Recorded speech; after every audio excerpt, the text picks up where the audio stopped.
One of the spurious grounds for launching the entire Russian collusion assault on the presidency was the notion that former National Security Advisor Mike Flynn somehow violated the Logan Act as he prepared to take up his duties, a position in which, thanks to James Comey's crack FBI, the malice of the defeated Democrats, and a thoroughly dishonest media, he lasted only a couple of weeks. So what now do we make of this?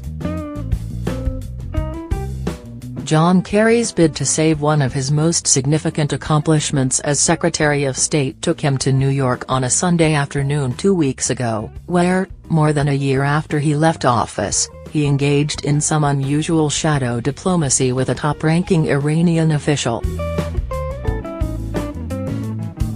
He sat down at the United Nations with Foreign Minister Javad Zarif to discuss ways of preserving the pact limiting Iran's nuclear weapons program. It was the second time in about 2 months that the two had met to strategize over salvaging a deal they spent years negotiating during the Obama administration, according to a person briefed on the meetings.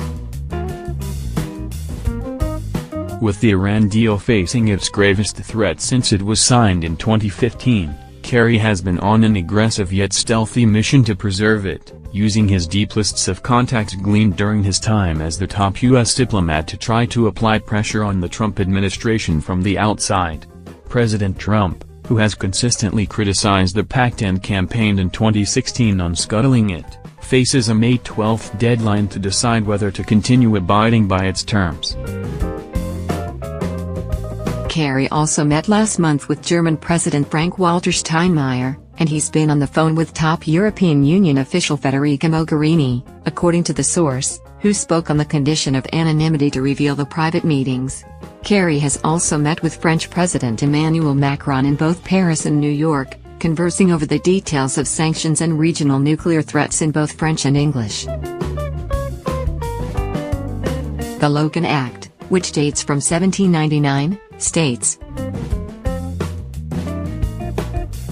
"Any citizen of the United States, wherever he may be, who, without authority of the United States, directly or indirectly commences or carries on any correspondence or intercourse with any foreign government or any officer or agent thereof, with intent to influence the measures or conduct of any foreign government or of any officer or agent thereof, in relation to any disputes or controversies with the United States, or to defeat the measures of the United States, shall be fined under this title or imprisoned not more than 3 years, or both."